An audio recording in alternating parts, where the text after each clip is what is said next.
Jake had made the decision to move his mother into our home without considering my opinion. He left all the preparations for the move to me. When he asked if my mom was all settled in, I replied, "Yes, she's settled. I've just sent all my stuff back to my parents' place." Jake's reaction showed his surprise. He clearly hadn't expected me to move back to my parents' home. After the initial shock, a cynical laugh escaped him, and he looked at me disdainfully. "What are you talking about, Ashley? You can't possibly live on your own." Little did Jake know about my determination and how much I've been earning lately. He assumed that spending all day in front of a screen meant I couldn't manage on my own. But he was wrong. I was resolved to prove him otherwise and demonstrate my independence. I wasn't about to ask for his help. My name is Ashley, and I'm 46 years old. Jake and I have been married for about 20 years with no children between us. My husband, an elite banker, has a penchant for fussing over details. Perhaps due to his profession or his personality, he still dotes on his 56-year-old mother. My mother-in-law lived alone in a house some distance from us. My father-in-law passed away 3 years ago, leaving Jake as her only child. She often urged Jake to give her a grandchild soon, but Jake didn't want children. Though he played the dutiful son in front of his mother, telling her he wanted children too, he privately admitted he found the idea of having children a hassle. At our age, having a child would be risky, so we eventually abandoned the idea. Besides, deep down, I realized I didn't want a child with Jake. My apprehension dated back to when I first met Jake's mother. She warned me, "Hey Ashley, I don't think you're a good match for Jake. The banker's wife should be more polished. This won't last long." She whispered this so Jake wouldn't hear, but in front of him, she would say things like, "As long as Jake is happy, that's all that matters." Dealing with two-faced people like her was exhausting, and her duplicity extended to the issue of us not having children. "I want to see my grandchild soon. When will you give me one?" Jake's mother asked. "I know, Mom. I'm sorry, but Ashley doesn't want any," Jake would say, shifting the blame onto me. His constant deflection grated on me, especially since he was the one who didn't want children in the first place. I couldn't help but wonder if his devotion to his mother was why he behaved this way, prioritizing her opinions over mine. He never stood up for me, his wife. "Why did he want children, Ashley?" she would ask, turning the blame on me.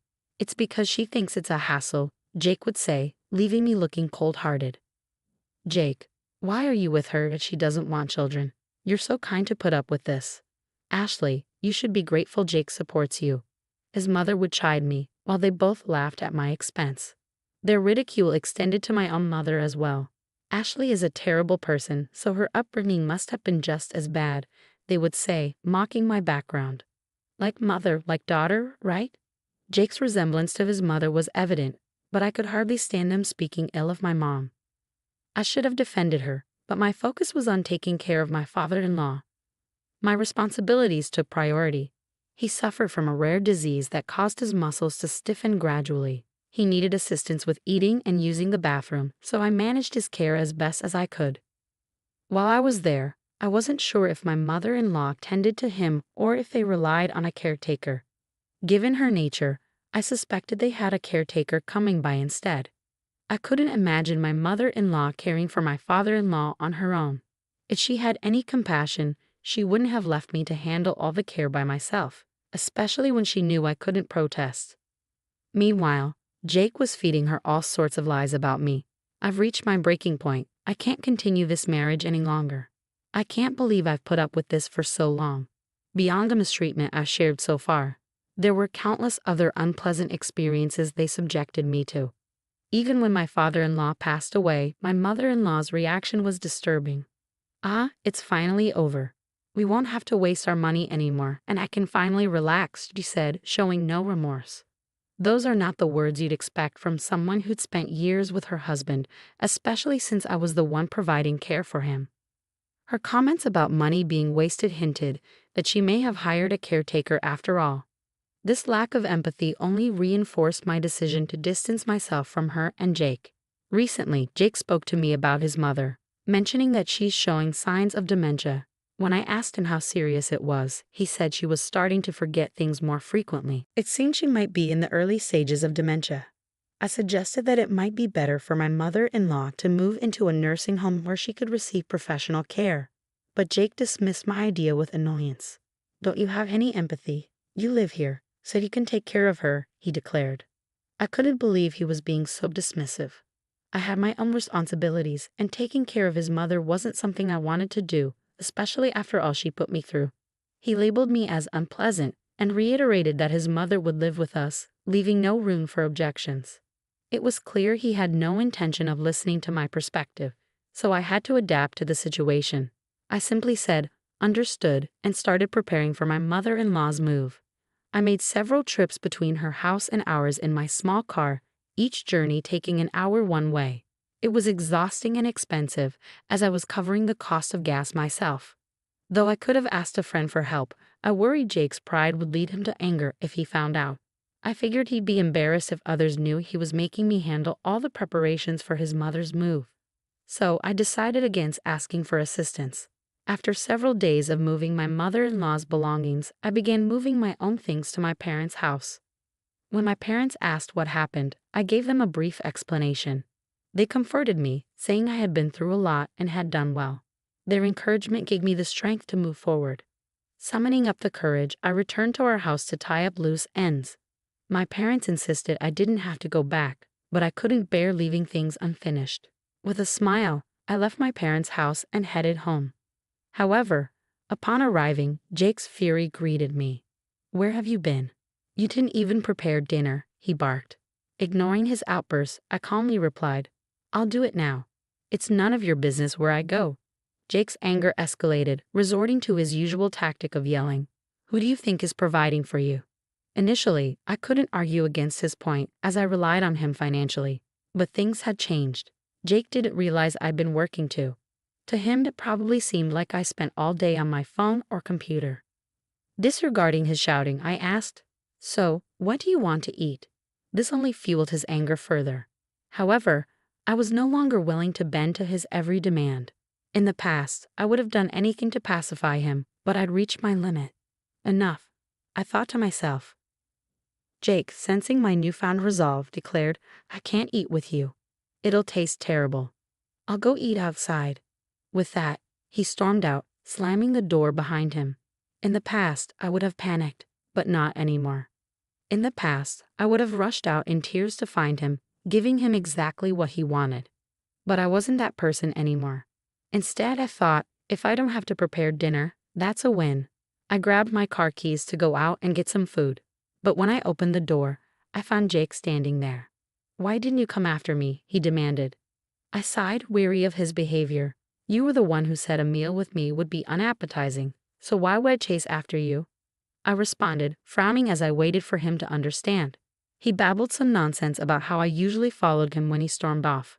We went back inside, but Jake continued sulking like a child, behavior unbefitting a 56-year-old man. It was frankly repugnant. When I remained silent, Jake continued in his foul mood. "Did you finish moving my mom?" Jake had made the decision to move his mother in without consulting me, and he left me to handle all the arrangements. "Yes, I finished," I replied, "and I've also moved my belongings to my parents' house." He seemed taken aback, not expecting me to take such a step. He gave me a condescending smirk. "What are you saying?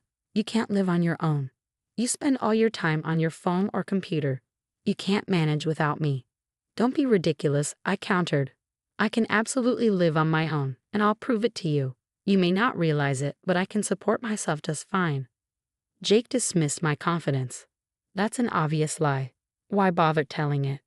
I held my ground. "What makes you think it's a lie?" Jake continued his belittling tone. "You've only been able to live because of me. If I'm not around, you wouldn't last a single day because you can't make money." I couldn't understand why Jake doubted my ability to earn money, but I didn't press the point. Instead, I simply said, "Even if I explained it to you, you wouldn't believe me. I'm going back to my parents' house." Jake responded, "If you're going back to your parents' house, we should get divorced. Don't come running back in tears later. Do whatever you want, but I predict you'll regret the divorce within 3 days and come back crying." "That's fine," I replied, calmly taking the divorce papers Jake had prepared. "Please sign here." Jake signed the papers with an arrogant smile. But I just glared at him, grabbed the papers, and left for my parents' house. Jake seemed surprised that I followed through, and he called me several times, but I ignored him. However, after 2 days of silence, Jake started calling again. At first, I didn't answer, fearing he might be abusive. But then a voicemail from Jake made me listen. "Ashley, are you upset? I'll forgive you. Just come back," he said. The audacity of his words angered me. He had been the one to propose divorce, and yet he expected me to seek forgiveness from him. I knew I would never forgive him. Determined to confront him, I resolved to answer his next call.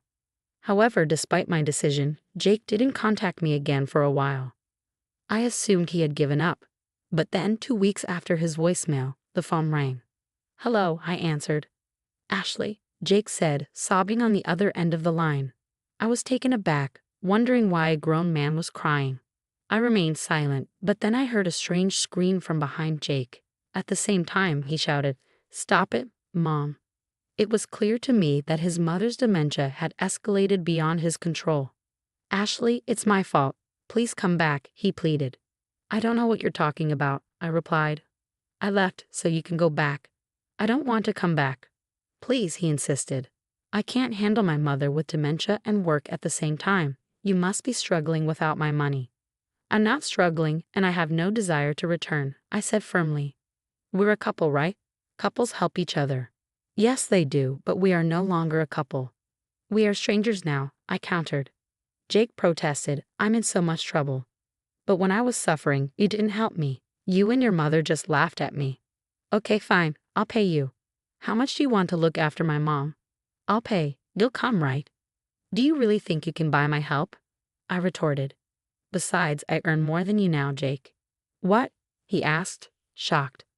I had never told him because Jake was the type to disapprove of me working. When I had mentioned wanting a part-time job, he had erupted in anger. Women should only do housework at home. It's shameful to work outside. It makes me look like I don't earn enough. Because of Jake's pride, I had to work in secret. I worked hard to earn money in ways Jake wouldn't discover. "What job were you doing behind my back?" he asked. "Stock trading," I replied. "A friend taught me how to do it, and I've been successful. Now I'm a professional trader, so you don't have to worry. I can support myself." "Please come back," he pleaded. "Why don't you take care of your beloved mother yourself? You're the one who suggested the divorce." "You actually filed the divorce papers," he said, sounding surprised. "Of course I did. I went to file them right away," I said. "If you have anything to say, please do it through a lawyer." At my cold response, Jake kept repeating, "I didn't really mean to divorce you. Please come back," but I ended the conversation saying I was busy and hanging up. I reached out to a friend who introduced me to a lawyer, who agreed to represent me right away. From then on, all communication with Jake was done through the lawyer. The process took some time, but I managed to finalize the divorce. According to my lawyer, Jake's situation worsened. My mother-in-law's wandering habits had intensified, and she often snuck out at night and dined and dashed at convenience stores. She had been banned from numerous places, and at home, she smeared filth on the walls and ate things she shouldn't, causing chaos. Her shrill screams led to frequent complaints from neighbors and regular visits from the police. Despite the severity of the situation, Jake refused to use day services for his mother, citing his pride. "People might think I'm a bad son if I leave my mother with a day service. It's shameful. It's not something a capable man like me should do. Everything would be fine if Ashley just came back."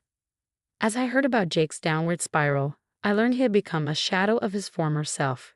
His once robust frame was now thin and hollow-eyed, likely from lack of sleep. His ghost-like appearance had become the subject of neighborhood gossip. Upon hearing this, I thought to myself that it served him right, but I kept my thoughts to myself and thanked the lawyer. As for me, I moved to the top floor of a high-rise apartment with my parents. Jake had always looked down on them, but I was grateful to live in such a beautiful place with them. Now that I was finally free, I enjoyed my days appreciating the stunning views and living a happy life.